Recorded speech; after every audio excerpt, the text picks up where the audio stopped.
Hi there. It's Trisha Broderick with Ignite Insight and Innovation, and I'm starting off December with an apology. I was supposed to go live on Friday, and I was completely disconnected, totally forgot, totally had no remembrance, came back today and went, uh-oh, blog post went out with the wrong link, everything. So I'm coming on and I'm changing and pivoting and saying for December of 2025, our final live for the year, that I'm going to highlight the benefits of disconnection. And why, even though I'm starting this one off with a apology, it was worth it professionally in terms of what I needed to do to disconnect. So when I say disconnect, there's lots of different forms. What I'm talking about is kind of that professional disconnecting where I did not get on email. I did not get on Slack. I did not get on really any news sites, honestly. I did do a little bit of Facebook because I'm old. But in general, I wasn't looking at the news stories or reels on Facebook or anything along those lines. I really wasn't texting. I was kind of pretty disconnected, which is why I totally missed my to-do list. I never opened Trello really in terms of what my work list was to do. I disconnected. So I want to highlight kind of the benefits. The downside is you might miss an activity that you were supposed to do, but whatever. But let's talk about the benefits and highlighting that with it. So I actually find that I've tried to do this several times, and I have to disconnect for several days before I really start feeling the benefits. Like, even in that first day or two, I'm still going, okay, what do I need to do? Like, my brain is still cycling. My brain is still like going through the list. Even if I'm not physically looking at it, I'm thinking about what I need to do. So it takes me easily at least 2, maybe sometimes even 3 days to slow this down, to not have a doing list, to not having it think about what I need to check next, look at next, do next. And so it is one of those things for me when I need to disconnect. It is not I'll just disconnect for an hour. That just does not get me any of these benefits. It does not do it for me. If it does it for you, I'm impressed, but it is not something that works for me. So it takes me a couple days before I really start feeling that disconnection. But once I do, I can then I settle down. Like, it's an interesting thing is when I'm not go, check mark. I do find myself breathing a little slower, right? Like, I can rest a little bit. I just pause more.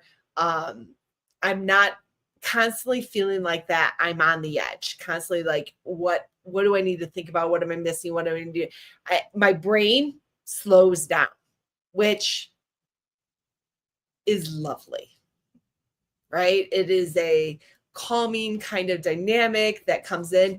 But there's this other thing that happens for me that I realize when I truly disconnect and when I have that calming start happening is that when I do happen to see something or think of something or talk about something, I'm not instantly at 9. That by disconnecting some, I'm letting everything settle to the point that I'm not constantly building on the last thing I just thought of, did, worked on, anything along those lines. And so I feel more settled with that, right? Like, it's not I'm running at 100 miles an hour constantly. I'm actually like, okay, I can pick up the speed a little bit and engage with it. So there's definitely a benefit for me not feeling like I'm constantly like at that breaking point, but coming down and settling, I guess, is the only way. This is not a medical scientific live by any means, but it's kind of what I experience. Another thing that I experience is I definitely start to notice other things.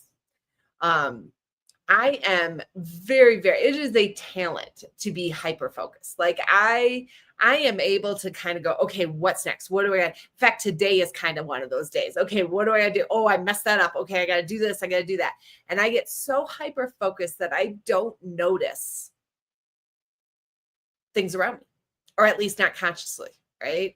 And in doing that, I don't give myself a lot of space. So when I disconnect, I start to notice just even like things like I was like, "Ooh, I have a little soreness in my wrist that I didn't even notice or whatnot. Maybe I will take a break from handstanding for a little bit." Like I honestly did not notice it at all when I'm running and running. But when I stopped, when I disconnected and stuff, I was like, I started paying attention to other things like my body, but just things around me.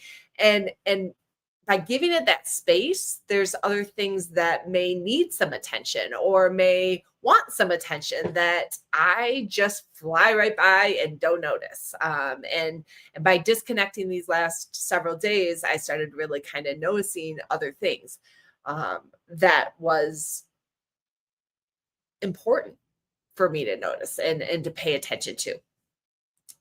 I also find it very look, I love myself a check. I do. But it is also very freeing to go someplace without my computer, without my computer bag of speaker supplies, without all of this extra like elements of things of don't forget or do it. There is just kind of a freeing of this is my time. I'm not worried about servicing, giving, helping people, servicing. I am not worried about, delivering for organizers. I'm just getting to be me. I'm getting to just engage, to relax, to maybe go on an adventure, right? Like whatever it might need, I am giving myself that space to just be present, to notice those other things, but also to just enjoy as it is, without pressures, without expectations, without and granted, a lot of the times those pressures and expectations I do to myself, but without any of that along the path. I just am enjoying as I'm going forward with it. And there is something just relaxing in that, freeing in that, calming in that of whatever happens. Let's go with it. Going with the flow. As somebody who loves her risk registers, I'm not always great about just going with the flow. And yet every time I do it, it's not only relaxing, it's freeing, it's energizing, though, in a completely different way. It's energizing in a way that feels like autonomous in different ways. It's energizing in a way that's you're trusting yourself to handle whatever happens, to just go with the flow with things, to enjoying whatever is happening or making the most out of it or laughing, testing yourself in different ways. And so in this disconnect for me, I had all of those experiences. And I also found myself really being able to be more adventuresome and mentally resilient than I have in the past. And this was maybe something that might have happened in the past, but I really noticed it by truly the level of disconnect that I got was that I could be not only super present, but mentally resilient. And I'll give a specific example that we went paddleboarding in Costa Rica on this retreat. And I like dogs. I don't really like other animals. And I especially don't like things like crocodiles. And when we went on a paddleboarding adventure, granted, adventure was in the name, it did not occur to me that I would be paddleboarding in water where I saw a baby crocodile. I was freaking out. But I actually, because I was kind of so free and so like present in the thing, I had the mental resilience to stay on that paddleboard. Like I was like, I am not falling off this thing. I was focused, but yet I also really enjoyed it. Like I want to paddleboard again. I do not want to paddleboard in water with crocodiles or any other kinds of things along those nature, but I want to paddleboard again. And that's a really fascinating thing for me to have been so mentally stressed, so like focused in it freaking out and yet still enjoy it, right? And enjoy it on a level that I want to explore more. Not the water part, but the paddleboarding part, right? And this was not a small, like, this was not like paddleboard for 10 minutes. This was like an hour, people. And I had that mental resilience to be able to do it because I was disconnected. I wasn't multitasking in my brain. I wasn't panicking about a deadline, worried about the time of being late for something. I have an obsessive need to not be late, right? And I wasn't worried about any of those things. I could just focus in on staying on that board. and I did it.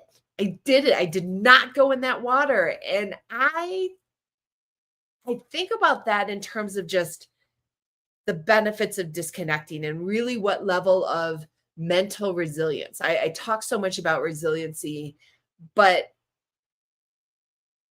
there is an element of, until you kind of have some of that presence, that freeing, the focus, being able to notice other things, the ability to relax a little bit, it is difficult to stay mentally resilient. It is difficult to kind of keep moving forward, keep focused in on. And so it's this weird element of like releasing to focus. And I definitely experienced that this weekend or this week, this retreat, in terms of releasing to be able to focus. The focus was more internal. The focus was more self-indulgent, right? The focus was more in what was around me and what was just showing up in the moment. But as a result of that, my resilience grew. My resilience actually could shine. And it was just a really wonderful experience in that light and in that way, to understand that to speed up, you really do have to slow down, right? And to experience that. I know we all say it, but sometimes it really does mean experiencing it, reminding yourself of it, feeling it again, to go, yeah, I do need to disconnect. I do need to do those things more and more. And it's okay. I'll get the tasks done. I'm running through them today as I need to. People will accept or not that I missed a live. It will be just fine. Nobody, and if you're that upset about it, disconnect as you're going forward with it. And so this was, as every year for this retreat, a powerful thing of resetting for myself, reminding myself, and in this case, building a little bit of resilience by doing all of that, which was a lovely, unexpected bonus for myself. So I do not have any I'm not speaking publicly upcoming. I am not at any conferences in the next couple months. I am, and I don't have any public classes. I feel almost guilty saying that out loud, but I've got a number of things running, and I'm just doing a number of private kinds of things right now, but things will be coming, I'm sure, and I'll be announcing them when I get them situated and set up. So enjoy the rest of your year. I hope you have a wonderful holiday season. If you need anything or want me to rant about anything specific, just let me know. Otherwise, I wish you all the best.